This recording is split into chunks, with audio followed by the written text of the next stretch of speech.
Hello and welcome. You're listening to the American Made Marketplace. Thank you for downloading our podcast and joining us for a walk down our virtual Main Street.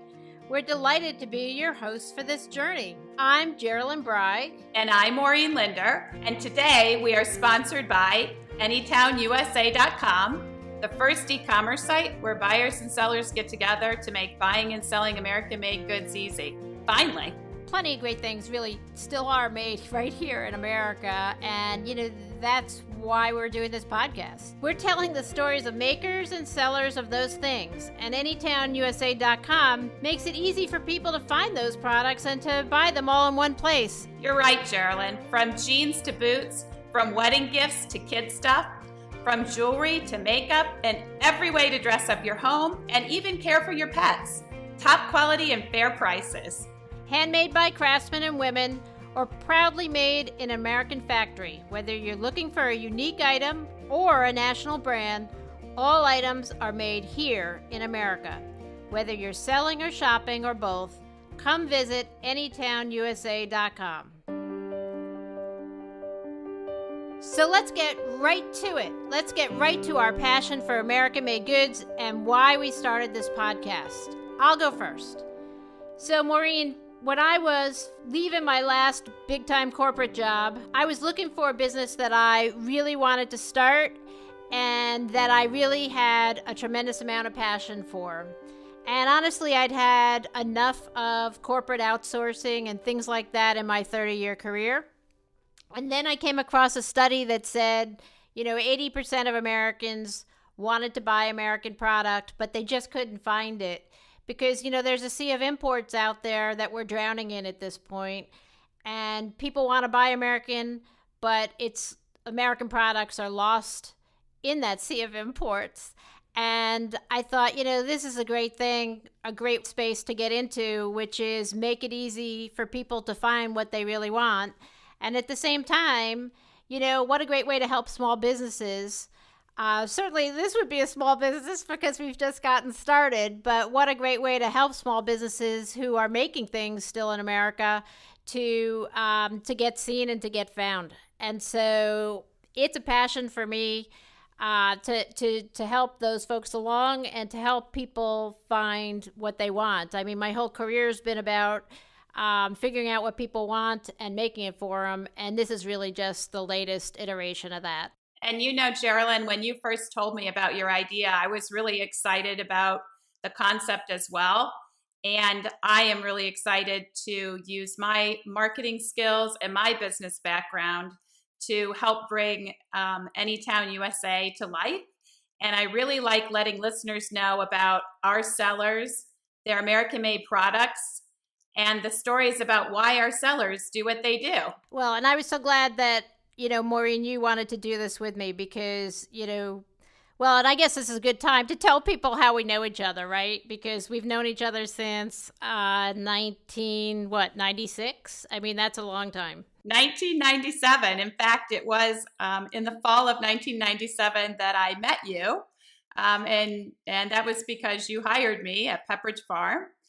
And I've known you all these years since, so it's been a while. And you moved from Chicago? Yes, I was living just outside of Chicago at the time and moved out to Connecticut to work at Pepperidge Farm. And in fact, one of the fun things we did, I think it was in the first year we were there, is we put that goldfish character on the package and we put smiles on all of the goldfish crackers. Do you remember that? Well, it's so funny because we were young moms back then who had tiny little kids. I mean, I don't even think they were in grade school then. And the funny part is when I tell parents now that when you and I met, goldfish weren't even sold to children. They were like a fancy cracker that people served at fancy parties or at bars. And that, one of the things you and I did together was get the idea to sell them because they were shaped like fish to children as a sort of first food. People don't even believe me because they're such like a kid's food now that everyone finds kind of smushed in the corners of their minivan. And, people just find it so hard to believe now. It is hard to believe now, but that's the way it was back then. But we had a lot of fun. And I've always felt like whenever you can bring a smile to consumers or to shoppers, it's well worth it. And hopefully we're going to do that same thing with Anytown USA. I know. And I'm so glad that we're doing this together because, we've always had so much fun. And look, I know we'll have fun doing this. And so, look, that's why we're working together, because we enjoy it. But, what do we hope for our listeners for these podcasts? Look, I'd say we certainly hope to entertain you listeners with, some amazing stories of how things get made here in America. We have stories of the artists and the businesses. And, really, we've met a bunch of really creative people in America who are out there starting, or in some cases, continuing, because we've met some really wonderful family businesses who are operating every day across the country, and we'd love to bring you their stories too and entertain you with that. And I guess I sort of hope too it becomes like a weekly book club for our listeners, where people can learn about new artists or a new company and go try out the product from that company or from that seller because they're fascinated by it or they find it interesting. And really, that's why we got into this, right? To help put a spotlight on great American products and support them and support the people who make them. Yeah, the thing is, though, like when we got this idea and started it, well over a year ago, it was kind of like a treasure hunt. And while it was fun, we have had to travel across the country to find American-made businesses because there's so much, again, imports, that it's been a treasure hunt because, you have to cut through all the imported stuff to find the real gems that are made here in the country. So in the end, we've spoken to sellers who are from literally Hawaii to Maine in order to find these American-made products. Yes, you're right. And we had to, didn't we? Because they're not all that easy to find. In fact, here are some fun facts to share. Did you know, Geraldine, that only 3% of clothing is still made in America? But back in 1980, 70% was made here.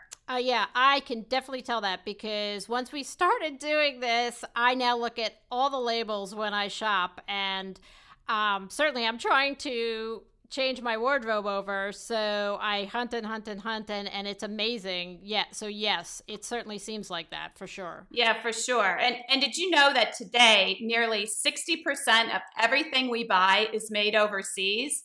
But in 1960, only 8% of American purchases were foreign goods. Well, I can totally believe that because when I was a little girl, which is somewhere around 1960, I won't say when, it was sort of like foreign stuff was the kind of ooh la la stuff, and it was really special if you had something foreign because so much was made in the U.S. And even like I remember Pier 1 Imports was like a big deal to have some imported stuff, and now of course everything's imported stuff. So I get it. I mean, and no wonder we've literally had to meet with thousands of people to find sellers of American-made goods. I mean, it really is like a needle in a haystack now, but we found them. And, to anyone who's listening to this podcast, to this episode, take a look at the label in your shirt or on your dishcloth in your kitchen or on your shower curtain the next time you're in the shower, or look under your coffee table, and you're going to see what we mean. I mean, if you do see that it's made in the U.S., contact us and let us know about the brand because we'll follow up with it and put it on Anytown USA. So listeners, that's why we're doing the detective work for you.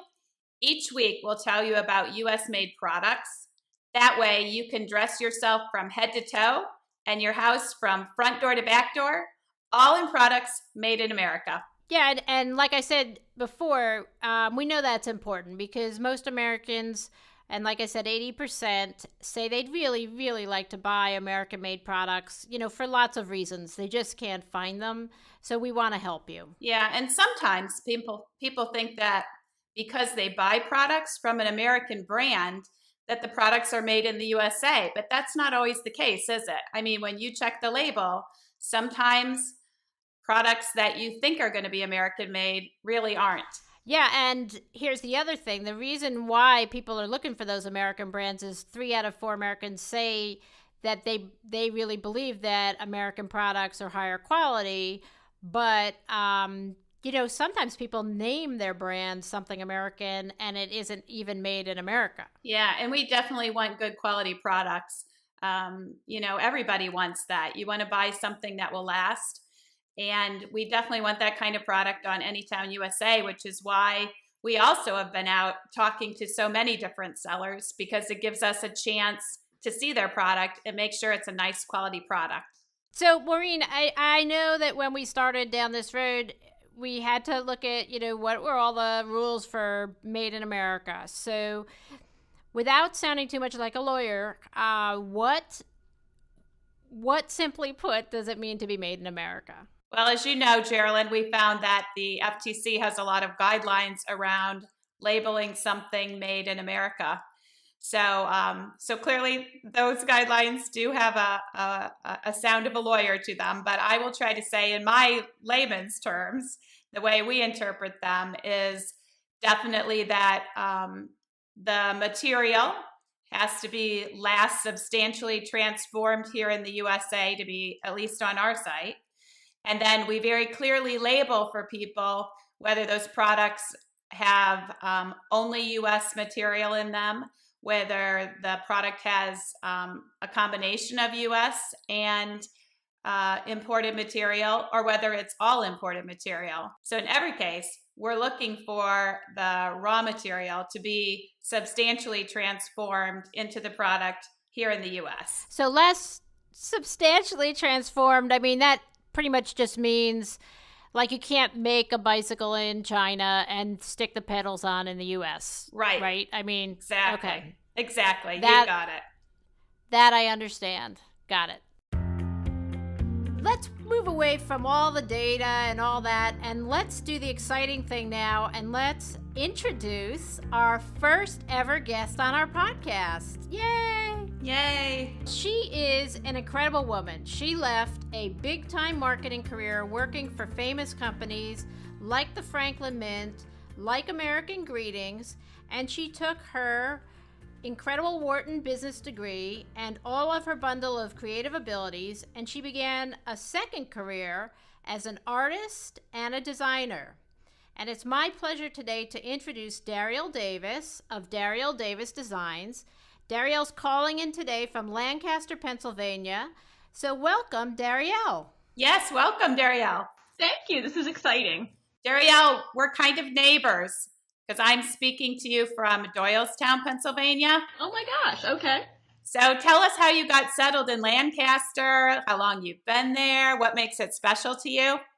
Well, first of all, it's Lancaster, Maureen. We don't say Lancaster. Yeah. You're not native, but that's a telltale sign. We actually have t-shirts here that say it's Lancaster, not Lancaster.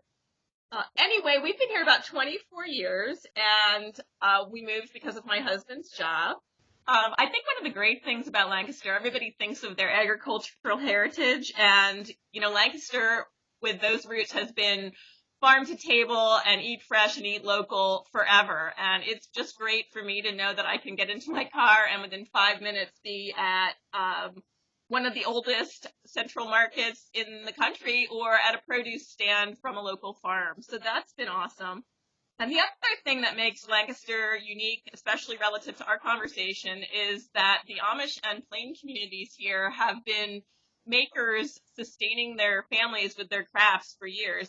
Quilting and woodworking are the obvious ones. And Lancaster really embraces that. I think it's great to be a creative here because there's a lot of opportunities. There's makers markets and pop-up events, and it's just been awesome to be in an environment that encourages that. Darriel, that's really great. I mean, what an amazing area that you live in, and I can't even imagine the different cultures and everything that all come together, and what you must see on every day is an incredible clash of inspirations and things like that.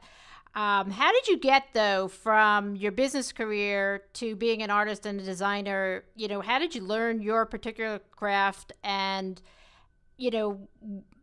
can you tell everybody what it is exactly that you do and how you learned to do it? Like all of that all together. I know that's a lot of questions. Well, I've always been crafty, and I've always had, I come from a long line of people who know how to work with their hands doing sewing and embroidery and all of those things. And so I've always had that as a hobby. And then at some point, actually, I think it was here at one of our art shows, I saw something that I did not understand, which was, it turned out to be a Nuno felted item. It was a scarf, and I was fascinated by it, and the woman was telling me a little bit about it. She wasn't local, and I had to figure out how to do this. So eventually, Nuno felting is the process of manipulating wool roving through fabric, which is usually silk. Nuno happens to be the Japanese word for fabric, although it was invented by an Australian woman in the 90s.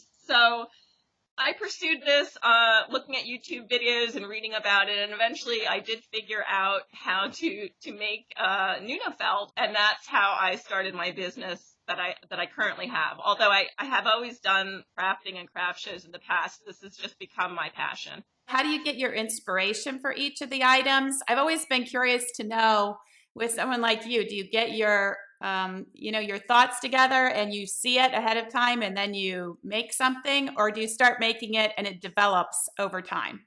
Yeah, I think for me, I think I know what I'm going to make, but often it does evolve. Most of my inspiration does come from nature. I love the colors of the garden, and I also love the colors of the ocean. I did grow up near the beach. So that is often my starting point. Pulling together, I literally go downstairs, I look at the colors of the silks that I've dyed, I look at the rovings that I have, and I kind of throw it all out on a tray, and lay it all out, with somewhat of a plan, but it does evolve. So definitely nature is one inspiration for me. I've also been inspired by a lot of the beautifully hand-dyed rovings, wool roving that I can get from not just local farms, but farms and people that breed sheep in New England and other places. And their color palettes are awesome. So that is also a good place to look for inspiration for me. And once you work the fabric, besides scarves, what other types of accessories do you sell? And what kinds do you plan, for the future? Do you add some? Do you take some away? And where do you sell them? Like, where do you like to sell them?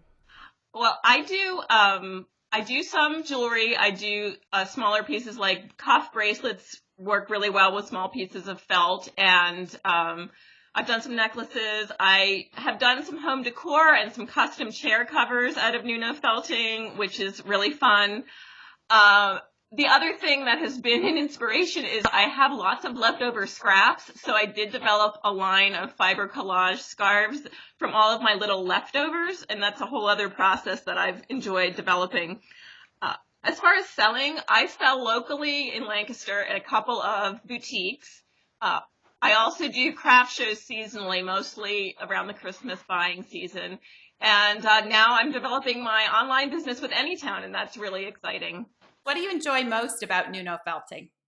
Definitely the creative zone that I get into when I'm working. When I'm just down there and I'm looking at all the colors and just laying it out and everything else sort of falls away, it's just very relaxing. The other thing I like about it is, compared to a lot of other stitching hobbies I've done, such as sewing and embroidery and different things, it's very organic and forgiving. You don't have to be precise. And so much in life has to be precise. So that is great. I love that. I just Awesome. love that. So last question, and we're going to ask everybody this who comes on the show. Why do you think it's important for people to buy products that are made in America like yours are? Well, honestly, I think a thriving American economy can do nothing but help us all and make us stronger as a country. And so I think buying American is one small way that everybody can make a difference. And I really just encourage everybody to be intentional about what they're buying. And if you can make a choice between buying something that you know is made locally or made in the United States, then make that choice and be conscious that you're doing something that's really good for all of us. That's so great. Thank you. Thank you so much, Darriel, for joining us. Listeners, you can find Darriel's designs in her shop, which is filled with beautiful and really, truly one-of-a-kind items in the accessories category on anytownusa.com. And Darriel, it's been great that you joined us today. Thank you, especially for being our first guest ever. We would love it if you could stick around for one more minute and play a quick round of our favorite game called Guess Who's Made in the USA. We can do this with a little help from our producer, Brian. Brian, would you help us out? Absolutely. So happy to be here. So happy to be part of this. And I really have to commend all of you for, the spirit of this conversation, the vision of this company and your company, Darriel. This is fantastic stuff. And by the way, one of the things that I really loved is, as part of your conversation with Geraldine and Maureen is about how you ask people to be intentional about what you're buying. I think that's so important in today's day and age. I agree, and people don't think about it, so I think that's a great message for us all to share, and I'm so glad Anytown is doing that. Absolutely. So this is the beginning of a new game that we're going to try, and it's called Guess Who's Made in the USA. It's harder than you'd think. I bet it is. This is a game where the guests guess if a famous brand is made in the USA or not. Now we're going to say 3 out of 5 correct answers is a win. And Darriel, you're playing today to win a donation to the Navy SEAL Foundation. Goodness. Good stuff, right? Yeah, good. I hope I do well. They have been honoring our warriors for so long and supporting our family since really the year 2000, and just a great cause. So, you ready to play? I think so. All right, so here we go. I'm going to name a brand. You're going to answer made in the USA or not made in the USA. And we're going to start with Pyrex glassware. So it's one of these things everybody's got in their kitchen, right? Pyrex glassware. I feel like I've read that they moved their manufacturing. I'm going to say not made in the USA. It is actually made in the USA, which is absolutely fantastic. All right, 0 for 1 so far, but that's okay. We're getting there. Second brand, American Eagle Clothing. American Eagle Clothing. Made in the USA, not made in the USA. I'm going to say no. You are right. Believe it or not made in the USA. Okay. Okay, third brand. Very iconic look and feel for the American cowboy, the Stetson Cowboy Hat Company. I hope that's made in the USA. Absolutely it is. Absolutely it is. Made in the USA.